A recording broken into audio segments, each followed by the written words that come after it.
வந்து muesli ready பண்ணிட்டு இருக்கோம். இது வந்து டேட்ஸும் ஹனியும் வந்து ஆட் பண்ற முஸ்லி. இங்க பாத்தீங்கன்னா நட்ஸ் எல்லாமே ஃபர்ஸ்ட் கட் பண்ணிட்டு நெய் ஆட் பண்ணி நல்லா இந்த மாதிரி ஃப்ரை பண்ணிக்கணும். அதுக்கப்புறமா இதுல தேன் ஆட் பண்றேன். இது வந்து டேட் சிரப்பு ஆட் பண்றோம்.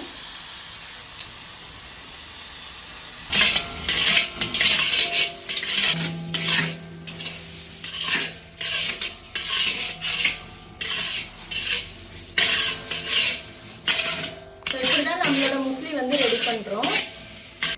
மறுபடியும் வந்து இந்த டேட் சிரப்பு அதுக்கப்புறம் ஹனி ஆட் பண்ணுவோம். இந்த மாதிரி நட்ஸ் அதுக்கப்புறம் டேட் சிரப்பு ஹனி இப்படி ரெடி பண்ணி ஹெல்த்தியாகவும் கூட. இந்த முஸ்லி உங்களுக்கு வேணும் அப்படின்னா ஸ்க்ரீன்ல வாட்ஸ்அப் நம்பர் இருக்கு, கான்டாக்ட் பண்ணி வாங்கிக்கோங்க.